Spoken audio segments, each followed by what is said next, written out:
everyone, and welcome back to another episode of your Helix Cloud Games SideQuest, where we venture off the beaten path and go a little bit deeper on a specific Stadia subject for your listening or viewing pleasure right here on Helix Cloud Games, or up there in the podcast service of your choice. You're joining myself, Chris, alongside the techie teacher himself, as we hijack SideQuest from Richie. Bless him. Yes. He's not very well. Let's go. He's not very well. So we're going to have a quick, short episode for you all this week, folks, talking about Stadia's 2021 year in review. Kind of like a recap, a look back, a reflection, not only at ourselves, but at the cloud platform as a whole.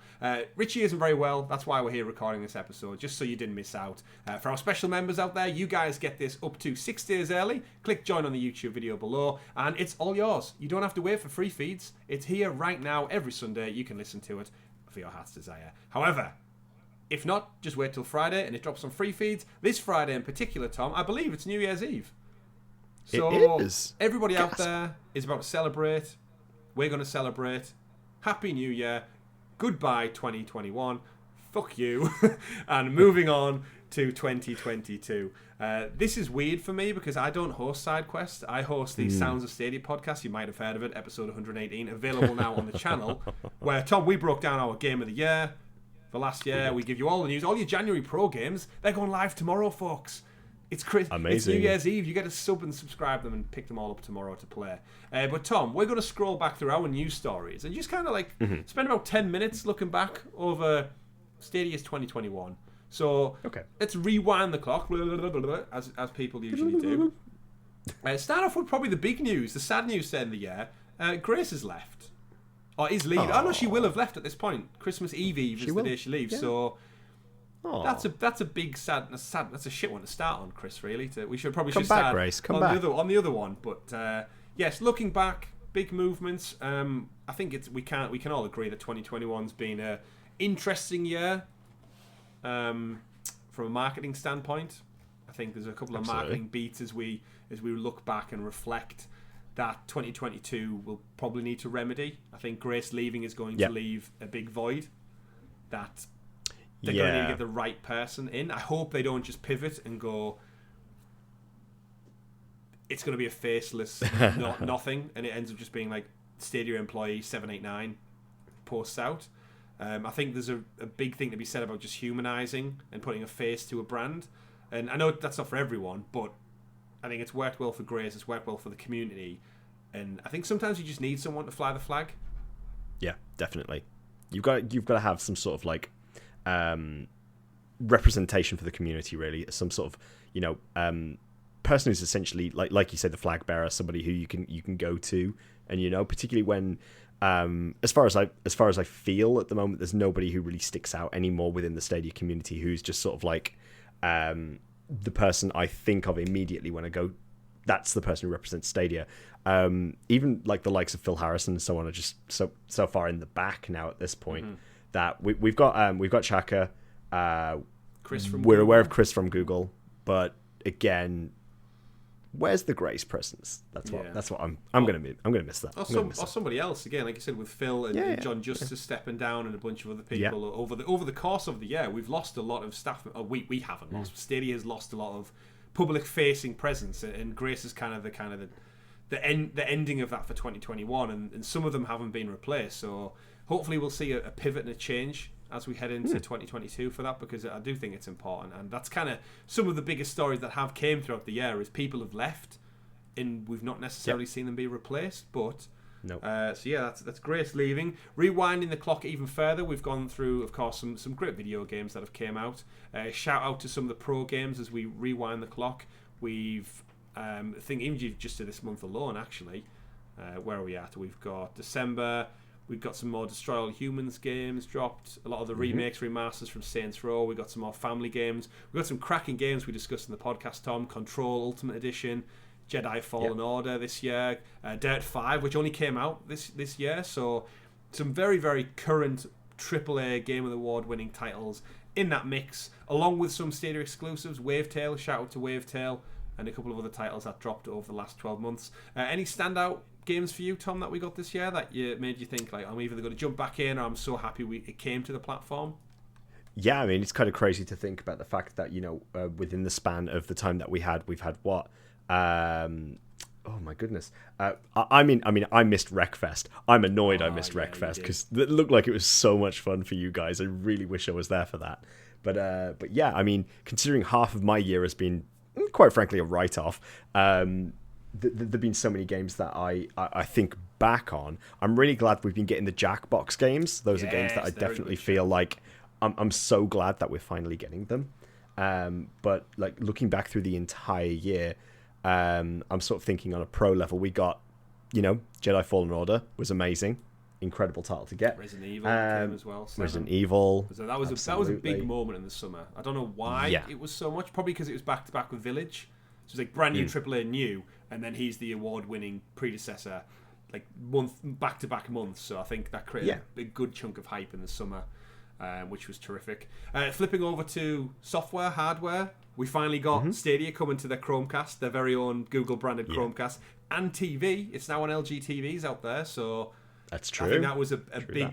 I think that'll be a big moment that will probably be reflected more so in the new year, once everyone goes out and buys a new shiny TV in the sales, and Stadia hopefully starts to market a little bit more, because definitely, let's face it, 2021 they haven't marketed at all. I mean, they have. Can you believe that this year? I'm just going back through and having a look again, but like Killer Queen Black arrived this year on Stadia. Like again, it feels like loads of games that we had. Chris Tales was announced and then came out. Yeah. We had the whole thing with Sky Climbers as well, like the original Kickstarter when that all became a thing. Obviously, the game is still not out yet, but that's when it all sort of launched. It was, the rising tide the of whole, the community.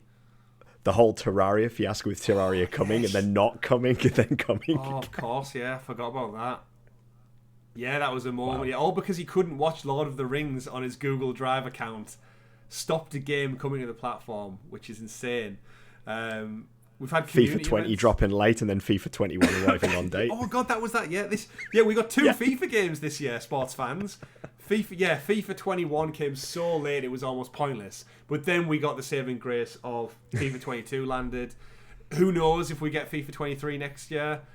Along with other games, because remember, some big sports titles did come, but then we never got the sequels this year, which is a problem unto itself, which next year will only showcase again if... Does this mean Stadia gets every other year? So, like, do we get PGA next year, but not last year? Formula 1, NBA, like, all that kind of stuff. Some games came without a whimper. They disappeared. Fell off the face of the earth. Talking to you, Ark Survival Evolved. Finally got its ass into gear. We finally got one game of the Mafia trilogy, Tom. I know we joke about it, but Mafia 3 came after 500 bloody days of waiting, and yet we're still waiting on 2 and 1. So hopefully 2022 will give us the rest of the promised trilogy of Definitive Edition that we were told. We can't deny as well. Let's go all the way back to February when Stadia announced the Stadia Games and Entertainment closure. That was probably the biggest news. I think that was the biggest hit Stadia took this year, and I still don't think they've recovered from it. I think that took so much wind out of their sails, and then the fact that they've been so radio silent on so many fronts these like continued 10 months, we're almost at a point where we're nearly at February again, and Phil Harrison has not said a peep since. They missed the whole E3, Game Awards, Summer Games Fest, Game Awards in winter with Jeff Keighley. Is Phil okay? Is he safe? I mean, who knows? Not that he has to talk, but not only does he not say anything, but his brand doesn't say much, which I think is the more worrying. We had Arkham Knight come to AT&T via Stadia, but not on Stadia. What's with that? There's so many things, both good and bad, we can look back at. Like we said, the departures, John Justice and stuff left in the year. Luna's still ticking over in the background. One of Stadia's arguably bigger competitors came out swinging with New World from Amazon. Absolutely. Not on Luna, but surely that's an inevitability. We saw Ubisoft double down and commit to Stadia, bringing old titles, new titles, day and date. We saw the rise of Outright Games, bringing us some fantastic things. It's been such a mixed year from both like in gaming and not in gaming, and the whole summer months have gone. GDC was cancelled again; it went virtual this year. Google I/O came and went with no mention of Stadia. What else we've had? The Pixel Pass was announced with the Google 6 Pro. 6 Yes. Pro. No mention of Stadia in all that Pixel Pass malarkey. Oh, Tom, it's been a year. It's been a year. It really, really It has been. It has, absolutely. Exclusives. My goodness. We had no real new hardware this year, which not that we would, but the Claw still isn't available outside of the States. No, although I definitely recommend you pick up a Razer Kishi if you absolutely. There's so many more like different things to try out now. Oh, we got so many pro games. We got free pro. I think I had about 4 months pro free this year. We had Premier editions out the wazoo. I think it's still going on as well. You can still get a Premier edition for like $19.99 in the UK. Yeah, it's insane. Which again, hopefully, points in the direction of some new revisions next year at some point. Maybe. Hopefully, we're still waiting to see new controllers. Yeah, I just want another color. I just want something different. I know, especially after I watched a video last week where it was how the Stadia controller was made on IGN, and it showed you a pink one, a multicolored one. I was like, just give me something different. Give me something different. I've seen people breaking down the white controllers as well now because they've got so many of them. I mean, yeah, why not? The paperweights around the house. Remember when we got Jay and Silent Bob announced? Where's that? Yeah. That was the same time Dark Side Detective, I think, dropped. We also got a Zorro game announced at one point as well. Zorro game. We had a massive influx of JRPGs. That can't be denied. We've seen a massive rise. I think Richie's gone down the rabbit hole. Still no more Final Fantasies, though. So many. Where are the Final Fantasies? No. Come on, Square. Come on, Square Enix. As well. But yeah, overall, I know this isn't kind of like a review of the year. It's just more look back and think there's so much good. There's so much continued support. We've had games that have been patched and not patched. We've had studios that have been bought and then sold and not bought. We've had rumours that Kojima was going to bring a horror game to Stadia, and then that all got canned. That was this year. Cyberpunk still runs best on Stadia, in my opinion, but just scrolling back through the news, it's like every other week is Embracer groups have bought these people. Because we have obviously another year of people getting their hopes up.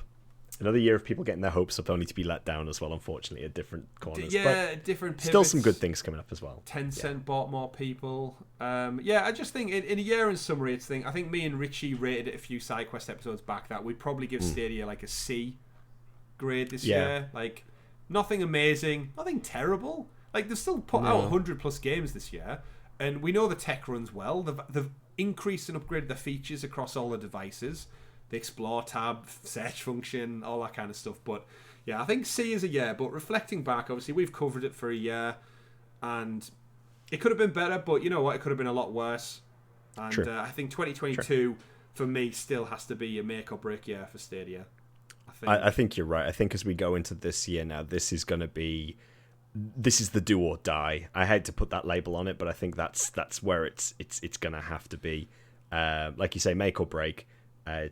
We've got to see something. We've got to see something amazing, and I think we will. I think that's a fair criticism again. I'm optimistic. It's from a place of love. That's the biggest thing. Yes, of course it is. We all want them to succeed. I want Luna to succeed. I want GeForce Now I want all cloud gaming. I want Luna to come to the UK. I mean that would be a great thing. Or just so we can compare ourselves. But yes. Let us know in the comments below what you thought of Stadia reflecting back. Has it been as bad as maybe you've thought at times? Has it been better? Upon reflection, have you just enjoyed the games? Do let us know in the comments below or in our Discord server where we have conversations like this all day, every day with some of our beautiful people out there in the community. Don't forget though, if you do want access to this show early, you can do by clicking join, supporting myself, Tom and Richie when he's feeling better to bring you more content like SideQuest 6 days early. Don't forget to check out these Sounds of Stadia podcasts up to episode 118 as we head into our 4th year of covering Stadia. That's right, 2019, 2021 and now 2022. But that's it from myself and Tom this year. This episode this year.